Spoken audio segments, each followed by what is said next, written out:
In nomine Patris et Filii et Spiritus Sancti. Amém. Hoje, então, estamos na sexta-feira da terceira semana depois de Pentecostes, celebrando as vésperas, a vigília da solenidade do nascimento de João Batista. João Batista tem as duas solenidades, tanto a do nascimento quanto a do seu martírio. As duas solenidades. Como Nossa Senhora também tem, como Jesus tem. São só os três.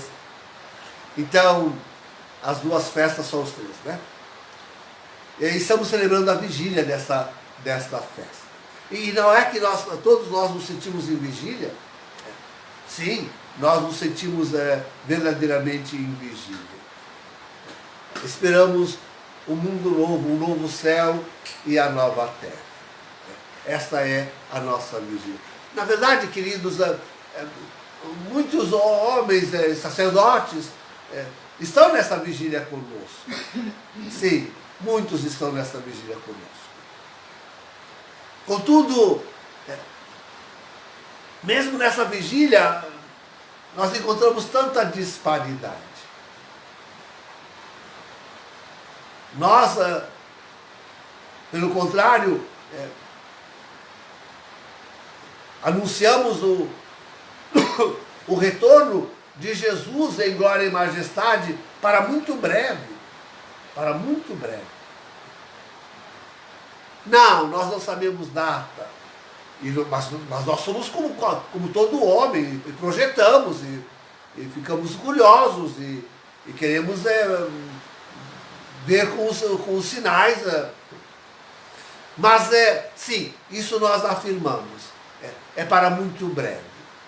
E essa é uma das primeiras coisas que eu queria dizer, que realmente nos distingue de tantos,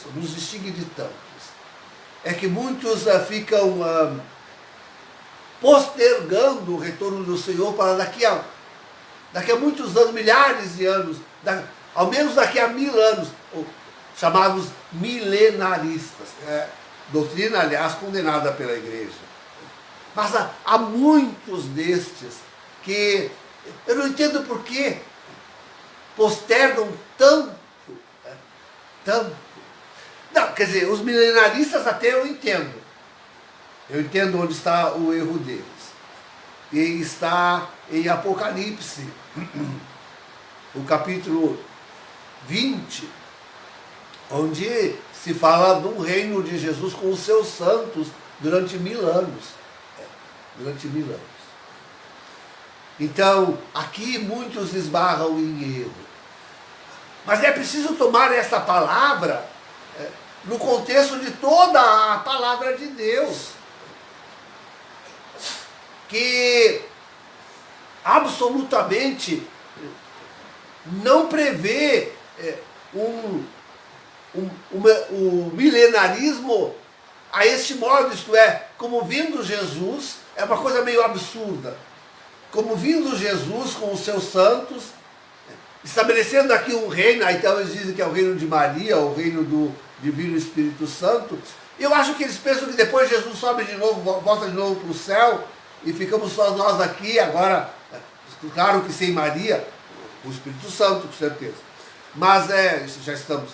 Mas enfim, e aí dá 1000 anos de triunfo da igreja. Isso é uma coisa que eles defendem. O triunfo exuberante da Santa Igreja Católica, onde desapareçam todas as religiões e todas as seitas e todas as heresias, e depois então cai tudo de novo.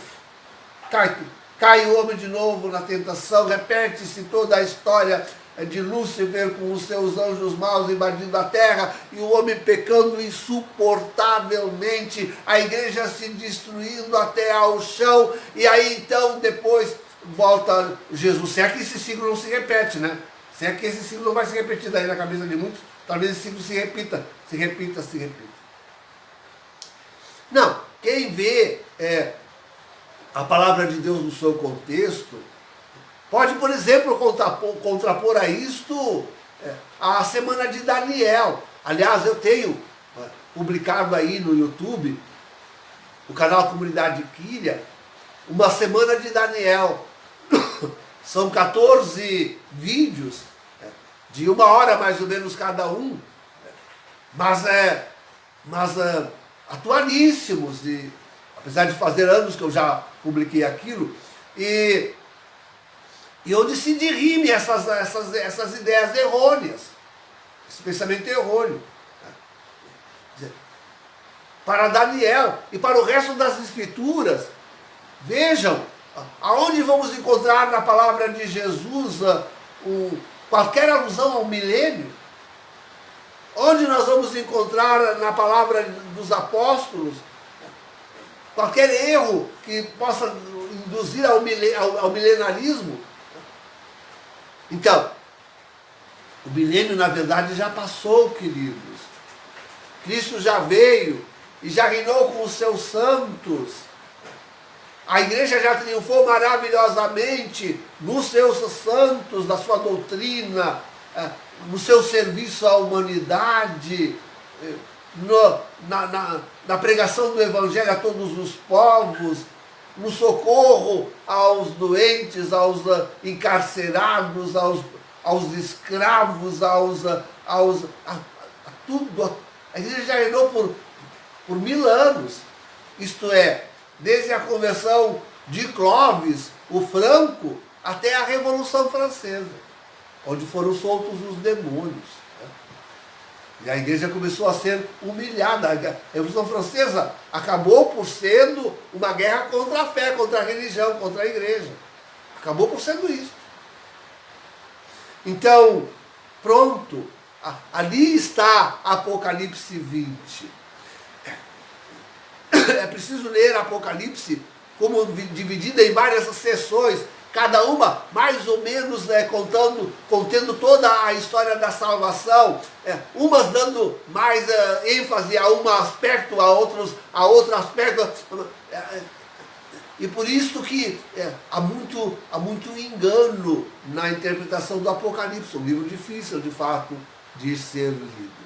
Mas os 1000 anos é uma das trápolas em que cai a maioria dos padres que estão pregando. E aí vem a distinção dos fins dos tempos.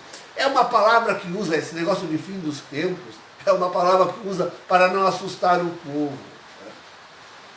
Eu digo logo, é o fim do mundo. É essa palavra que Jesus usou.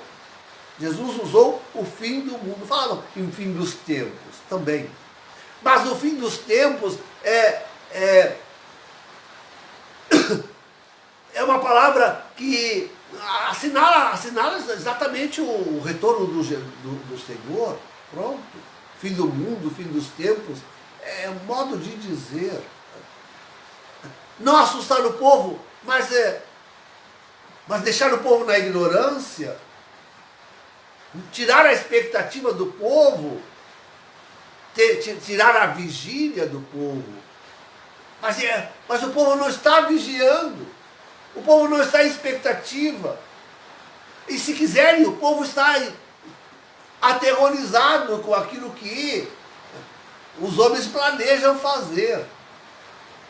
E não tem jeito, como é que vai tirar o susto daqueles soldados que estão caindo no fronte? Daqueles que estão sendo hospitalizados às pressas, daqueles que nem chegam a hospitalizar e caem nos campos de futebol, em tantas outras partes. Como não assustar a eles e as suas famílias, que nem pode velá-los, e tem que enterrá-los às pressas, os corpos que ainda são achados, porque tantos são totalmente queimados e destruídos. Como não assustar essa gente que está vivendo tudo isso, que está passando fome, que está perdendo os seus bens, o seu trabalho, as suas fábricas? Como não assustar essa gente diante dessa realidade que está aí a cada dia? Bobagem. anunciar o retorno de Jesus em glória e majestade, anunciar o novo céu e a nova terra, é uma notícia alvissareira, alegre, é antes uma força que se dá para que se enfrente tudo isso, pensando que não é o fim, que Deus há de coroar todo esse sofrimento com o seu amor, com o lenitivo da sua glória. É isso. Essas são as duas, eu diria, maiores brigas. Mas há muita outra coisa que atrapalha a vigília pelo retorno do Senhor. A briga em torno do antipapa, e se ele é o falso profeta Bergoglio. Tenho também um vídeo que explica isso tão bem no YouTube, a comunidade Kyria, o canal Comunidade Kyria do YouTube. Tem um vídeo que explica muito bem quem é Jorge Mário Bergoglio, além dos meus sermões quase que diários acerca do tema. Então, sim, dividia muito a igreja remanescente, e ainda alguns, eu teimo ad nauseam, né? E até a morte vão teimando com a problemática em torno de Bento XVI e a sua renúncia. Agora já morto, mas alguns querem que ainda esteja reinando. Ai meu Deus, não falta mais nada. Então, sim, temos muita outra coisa que vai dividindo realmente aqueles que querem pertencer à igreja remanescente, que vão entendendo que a igreja está diminuindo, que há muitos que já não pregam mais a fé católica, a moral católica, a doutrina católica, o catecismo católico, não pregam mais a doutrina, já é uma outra e totalmente diferente igreja. Então, é tão difícil para tanta gente entender a distinção que há. Isso é um outro problema grave, a distinção neta que há entre a igreja católica, a remanescente, e a contra-igreja, a igreja que está junto com o Bergoglio, o conceito unacum. Como é difícil de se entender, de se enfrentar esse problema, de se aceitar nitidamente e professar nitidamente que há duas igrejas, mas não são juntas, são netamente, distintamente separadas. Uma é essa igreja já ia dizer uma coisa, vou dizer. Uma é essa igreja de Bergoglio, com seus cardeais, com seus bispos, com seus padres, com seus religiosos, os seus mosteiros, que todos aqueles que afinal celebram una com ele, Burke inclusive, com o seu sínodo. Uma é a igreja com o seu sínodo da sinodalidade, uma é esta igreja. Outra é a igreja católica, que não celebra de jeito nenhum una com Francisco, que não vai à missa una com Francisco. Outra é a igreja católica, que mantém forte e firme o magistério da igreja até a renúncia de Bento XVI. Outra é a igreja que conserva os santos mandamentos, como o grande norte da moral católica, o catecismo, inclusive de Pio XII, Pio X. Outro é a igreja católica que celebra a missa, não necessariamente, mas que celebra a missa de Pio V, tão perseguida pela contra-igreja. Esta é a igreja verdadeira, aquela que professa a doutrina católica de sempre, a fé católica de sempre. De sempre. os verdadeiros sucessores de Pedro e da sua igreja. Esta é a Igreja Católica, que segue fielmente o magistério petrino até a renúncia de Bento XVI. Até essa distinção é tão difícil dos cristãos entenderem aí vão atrás de tudo quanto é padre que são até terraplanistas, né? que sim, e isso é uma coisa importante também, a avaliação do Vaticano II, quanto divide a avaliação do Vaticano II. Aqueles que renunciam, que condenam o Vaticano II ao ponto de renunciar a ele. E dizer, não, esse concílio não é da Igreja Católica ali, não está a Igreja Católica. A este ponto. Algo que não se pode fazer.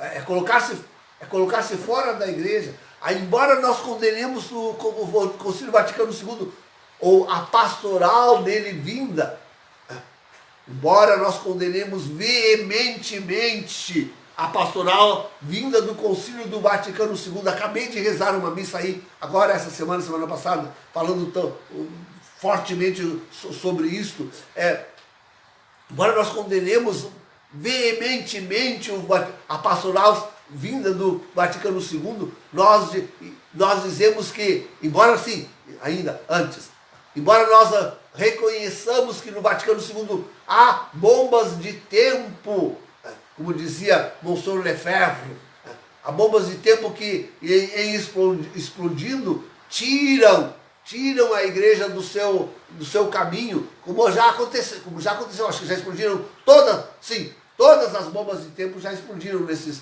50, 70 anos. Todas. Inclusive aquela que acabou com a missa tridentina. E, embora tudo isso, nós dizemos que não há heresia formal no Concílio do Vaticano II. Não há heresia formal ali. Então, queridos, tudo isso é realmente algo que tira o fervor, a força, a alegria. É uma trampa do inimigo, de Lúcifer, que divide a igreja remanescente e não deixa mais ela esperar com vigor, se preparando adequadamente, material e espiritualmente, e alegrando-se com o retorno do Senhor em breve. Aqui está a coisa. Não ficam em vigília. Sabe o que eles ficam esperando? O povo fica esperando só a desgraça, só os eventos ruins, só a destruição da igreja, só todas as mazelas que estamos vivendo. O povo fica esperando só isto. Mas a alegre notícia do retorno do Senhor em glória e majestade passa assim desapercebida. Não estão mais em vigília. E não vão viver, olha que trampa do inimigo, não vão viver, essa gente não vai viver os eventos como uma alegre expectativa do retorno do Senhor, como uma penitência em alegre expectativa do retorno do Senhor. Agora digo de forma completa. Essa gente não vai viver os grandes eventos que estão profetizados e antecedem, não vão viver isso como uma penitência em alegre expectativa do retorno do Senhor. Chegarão a maldizer a Deus por causa dessa armadilha do inimigo. E a humanidade está, olha, queridos, os que nos ouvem, os que nos entendem, os que nos apoiam, são quase nulos. Mesmo entre aqueles que estão adscritos e de alguma forma participam nos meus grupos, mesmo entre aqueles que assinam os meus canais, mesmo entre aqueles. Infelizmente, eu devo reconhecer e confessar isso. Em nome do Pai, do Filho e do Espírito Santo.